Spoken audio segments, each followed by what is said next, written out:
Good morning everyone. In this module we will study about the topic linear momentum. सबसे पहले इसकी definition करते हैं. Linear momentum is what? Linear momentum of a body as the product of mass of the body and velocity of the body.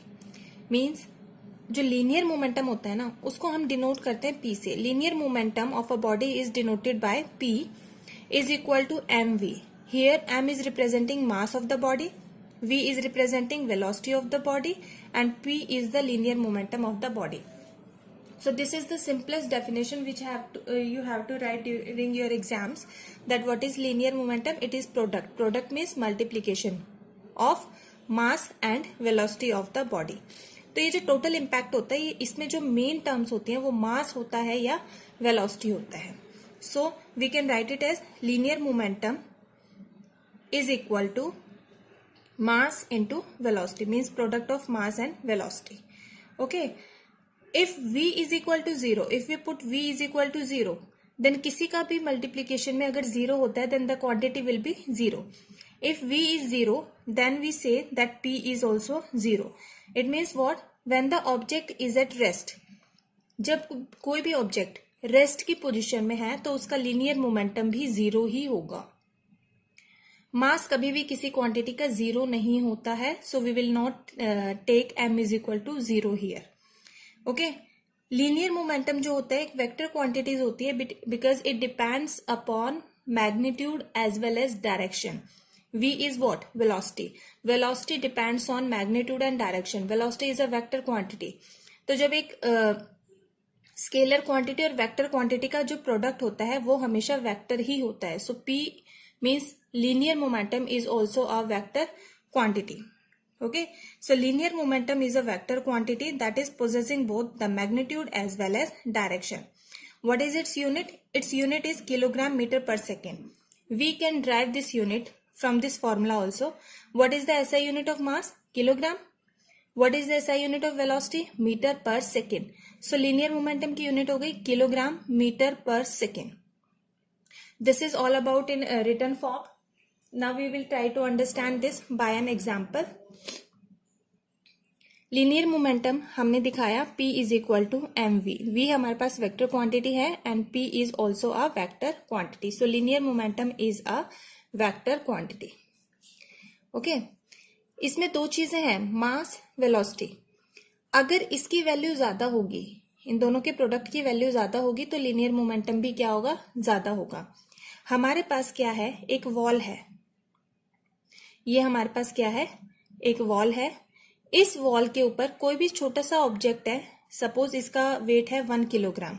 वो 1 kilogram इसके ऊपर आ रहा है. ठीक है, यहाँ इसकी साइड आ रहा है किसी पर्टिकुलर वेलोसिटी के साथ. तो ये क्या करेगा? इसको हिट करेगा और वापस चला जाएगा. इससे भी अगर स्मॉल ऑब्जेक्ट की हम बात करते हैं, let us consider a ball. If the ball is coming in this direction it will strike to the wall and rebounces it path. Okay, what would happen if we take a big rock, a very big rock or a very heavy box instead of a ball? अगर ball की जगह बहुत ज्यादा बड़ी एक rock consider करते हैं, then what will happen? It is coming with a speed and it strikes this wall. वो क्या होगा? इस वॉल को तोड़कर आगे निकल जाएगी. ठीक है, तो इम्पैक्ट यहाँ पे किस चीज का हुआ? मास का इम्पैक्ट हुआ. जो बॉल है या जो रॉक है दोनों की दोनों सेम वेलोसिटी से आ रही थी, लेकिन बॉल ने क्या किया? रिबाउंस किया, वापस आ गई. लेकिन इस रॉक ने क्या किया? इस वॉल को तोड़ दिया और आगे की तरफ अपने डायरेक्शन, इस डायरेक्शन में, राइट साइड डायरेक्शन में कंटिन्यूअसली वो चलती रही.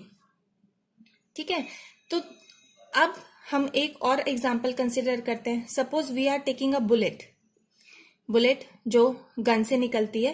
इट्स वेरी स्मॉल और इसका वेट भी क्या होता है? बहुत ज्यादा कम होता है. ठीक है, still if it strikes on the wall it causes a lot of harm on it. ये इसको बहुत ज्यादा नुकसान पहुंचा सकती है. अभी हमने यहाँ पर पढ़ा था बॉल है, ये तो बॉल से भी इसका मास क्या है? कम है, लेकिन स्टिल इसने इसको बहुत ज्यादा हार्म पहुंचाया. What is the reason behind this? कि अगर मास कम है कोई बात नहीं, वेलोसिटी को हमने बहुत ज्यादा कर दिया.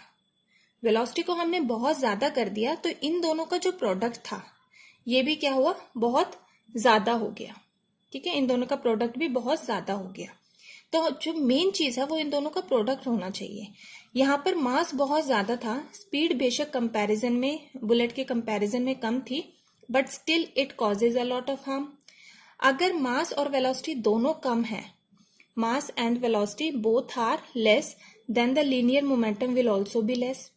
If mass is very large, velocity is low, doesn't matter, their product is high and the momentum is high, और जो भी impact cause होगा, जो भी cause होगा यहाँ पे उसका impact बहुत high होगा। doesn't matter if mass is very low in case of bullet, लेकिन अगर उसकी velocity बहुत ज्यादा high है तो भी उसका जो इम्पैक्ट होगा वो बहुत ज्यादा हाई होगा। मीन्स जो लीनियर मोमेंटम है एक किसी भी एक टर्म के ऊपर डिपेंड नहीं कर रहा है कि मास हाई है, डजंट मैटर मोमेंटम हाई होगा, it depends on the product of both.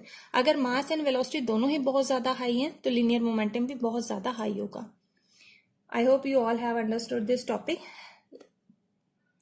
We have studied earlier Newton's first law of motion. We have three laws given by Newton: Newton's first law, second law, and third law. Today we will study about Newton's second law. According to Newton's second law of motion, here you have to learn this definition. According to Newton's second law of motion, the rate of change of linear momentum is p. Okay, उसमें जो जिस rate से उसमें change हो रहा है वो means p में जो चेंज हो रहा है वो is directly proportional to the external force applied on the body. Means जो चेंज हो रहा है लीनियर मोमेंटम में, p में जो चेंज हो रहा है वो किसके ऊपर डिपेंड करते हैं कि बाहर से कितनी फोर्स उसके ऊपर लगाई जा रही है। ठीक है, और वो चेंज किस डायरेक्शन में होता है, जिस डायरेक्शन में हमारी फोर्स अप्लाइड है। ठीक है, जहां पर भी अगर आपका रेट आ जाता है it is related to time, कि पर यूनिट टाइम में जो चेंज हो रहा है वो कितना हो रहा है। ठीक है, पर यूनिट का मीन्स होता है upon, so change in linear momentum पर यूनिट टाइम टेकन।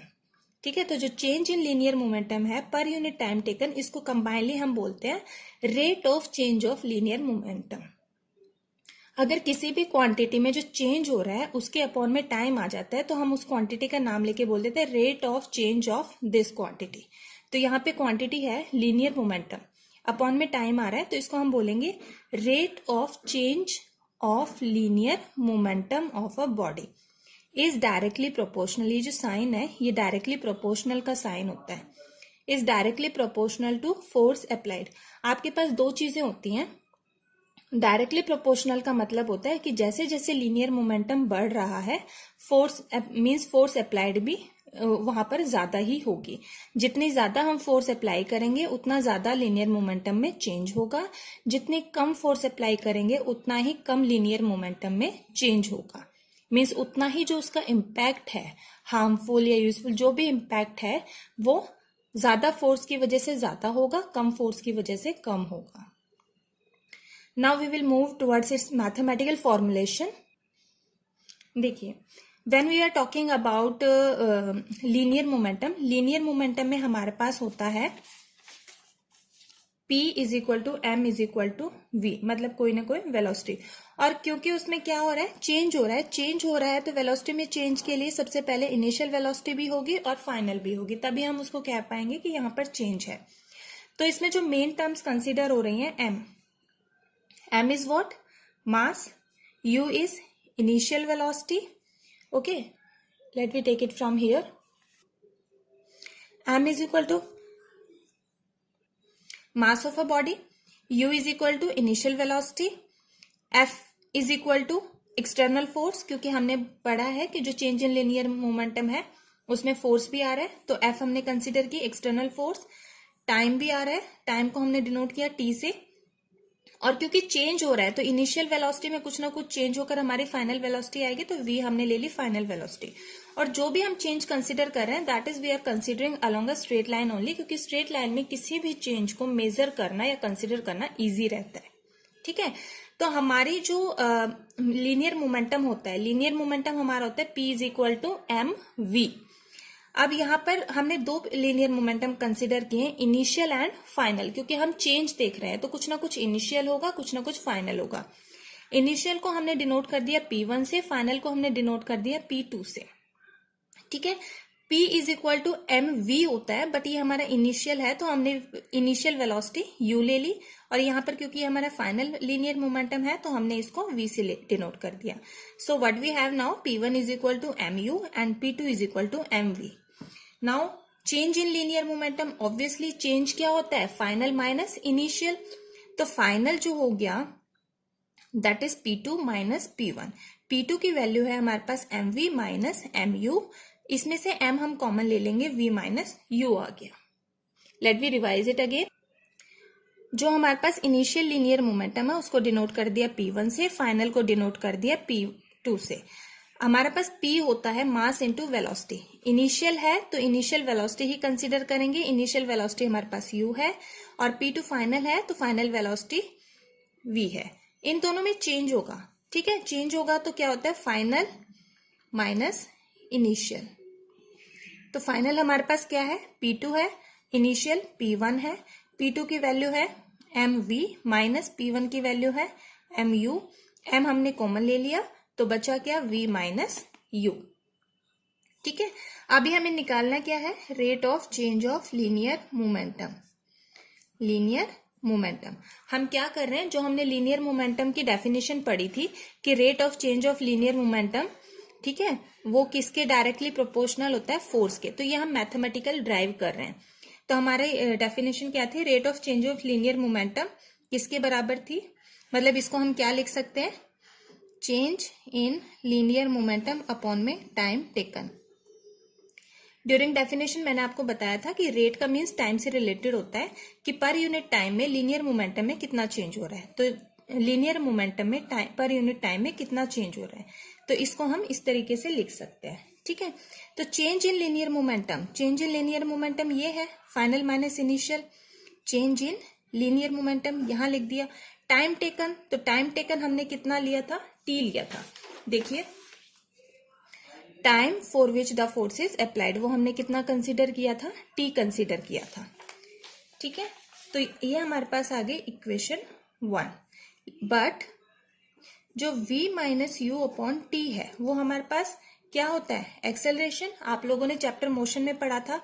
ये क्या है, change in velocity per unit time. तो change in velocity per unit time वो क्या था, एक्सेलरेशन. ये क्या आ गई हमारे पास, एक्सेलरेशन. तो अगर हम इस वैल्यू को इसमें पुट कर दें तो हमारे पास क्या आ जाएगा, ये क्या था, रेट ऑफ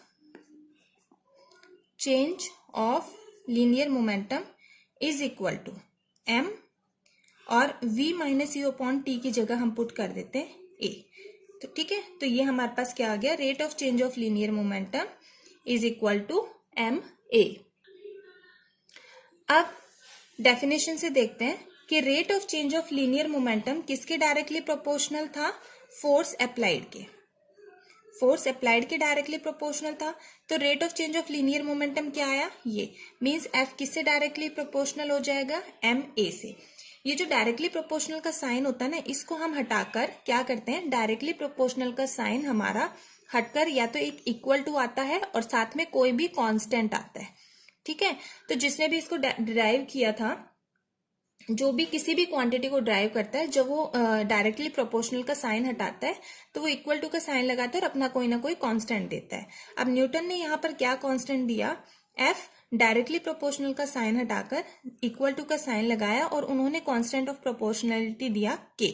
तो इसको हटाकर हमने लिख दिया इक्वल टू K. बाकी क्या रह गया हमारा, ma. ठीक है.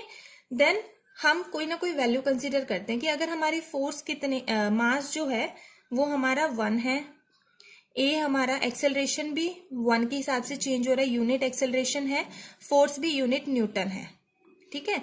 मास किसी ऑब्जेक्ट का 1 kg है, एक्सेलरेशन 1 मीटर पर सेकेंड स्क्वायर है एंड फोर्स 1. तो इसमें हम इफ लगाते हैं. If the mass of the object is 1 kg, the acceleration produced by it is 1 meter per second square and force applied is 1 Newton, then K is equal to 1. Generally we are considering this in every relation, most of the relation we are considering this, ताकि हमारा जो constant है वो 1 आ जाए और हमारे जो numerical calculations हैं वो easy हो जाए. तो K is equal to 1 हो गया. अब K is equal to 1 की वैल्यू अगर हम पुट करते हैं तो हमारे पास आ जाते हैं F is equal to ma. Which is the required relation. ठीक है, दिस तो जो हमारा according to Newton second law के हिसाब से कोई भी वैल्यू आती है, that is F is directly proportional to M A. Okay, तो अगर इसके अकॉर्डिंग हम 1 न्यूटन, फोर्स की जो यूनिट है 1 न्यूटन है, मास 1 kg है, एक्सेलरेशन 1 मीटर पर सेकेंड स्क्वायर है, इसके अकॉर्डिंग आता है अगर डिफाइन 1 न्यूटन, तो हम कैसे डिफाइन करेंगे? 1 Newton is that force which produces an acceleration of 1 meter per second square in a body of mass 1 kg. Okay, so we can write it as define 1 Newton. 1 Newton force is that much force which produces an acceleration of 1 meter per second square in a body of mass 1 kg. This is all about Newton's second law. In the next module, we will study about the applications of Newton's second law. So do revise it. Thank you.